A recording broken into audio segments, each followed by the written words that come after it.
C'était pourtant une relation professionnelle entre patron et employé basée sur la confiance. Relation qui aura duré une décennie ou presque quand Jean-Pierre Amougou Belinga décide de débaucher Ernest Obama d'Ariane TV. Et ce, malgré le rapport accablant du PDG de la dite télévision contre Ernest Obama, son ancien patron qui voyait en lui un homme peu fiable.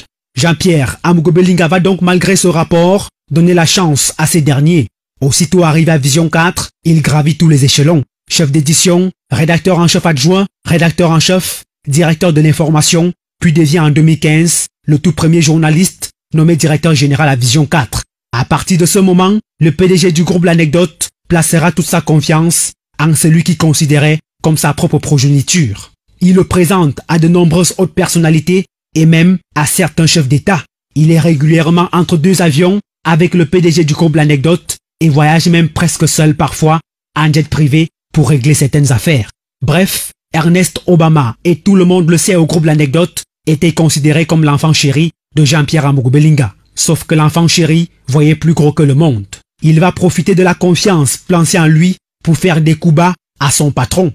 Propriétaire de 2 journaux paraissant régulièrement, Ernest Obama profite de la crédibilité et du relationnel de Jean-Pierre Amougou Belinga pour négocier des contrats avec certaines institutions de la République. Des contrats de 10, 15, voire 20 millions de francs CFA avec le nom de Jean-Pierre Amougou Belinga. Informé, le PDG du groupe L'Anecdote continuera malgré tout à lui faire confiance, reconnaissant au passage que tout homme est appelé à évoluer socialement.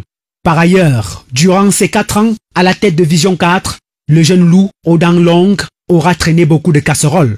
Entre malversations financières, surfacturation dans l'achat du matériel et coups bas, Ernest Obama écrasait tout sur son passage.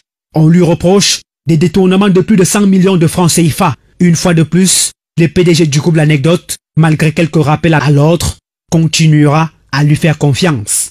Mais là où le bas blesse, il y a quelques jours, c'est quand Jean-Pierre Amougou Belinga apprend des sources bien introduites que son ancien directeur s'est allié à un opposant en République centrafricaine pour être son directeur de campagne contre le professeur Faustin Archange Touadéra lors de la prochaine élection présidentielle.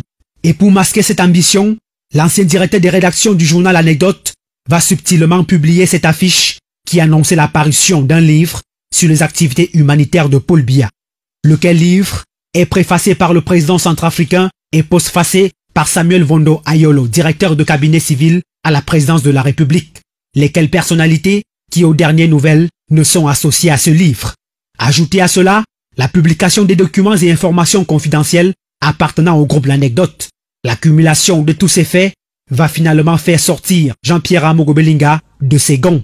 Ernest Obama est accusé de haute trahison et traduit en justice. La mise à disposition à la justice de cet ancien collaborateur dans le but de faire la lumière sur ces faits va donc enflammer la toile, chacun y allant de sa sensibilité.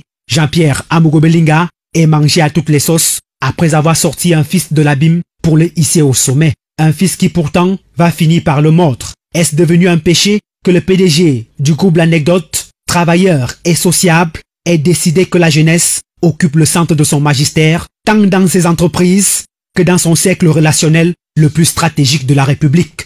Sauf mauvaise foi, l'analyse objective de cette actualité commande que soient pris en compte les paramètres selon lesquels un manager ne tergiverse pas face à une dose de confiance et de confidence. Et donc, les efforts pour tenir le pari difficile des salaires, la crédibilité auprès des partenaires, l'ascension des employés, l'espérance d'une vie meilleure pour tous et la pérennisation de la vision du groupe L'Anecdote ne doivent en aucun cas être bafoués. Personne n'a le droit de détruire au détour d'une limite humaine, fût-on directeur de l'un des pans de cet empire, bâti sur la sueur d'un homme qui fait aujourd'hui honneur au Cameroun. En attendant donc que s'estompe cette tentative pernicieuse de récupération politicienne d'une affaire qui n'éteindra jamais le parcours d'exception de Jean-Pierre Amougou Belinga, il vaut mieux laisser la justice suivre son cours. La justice suivre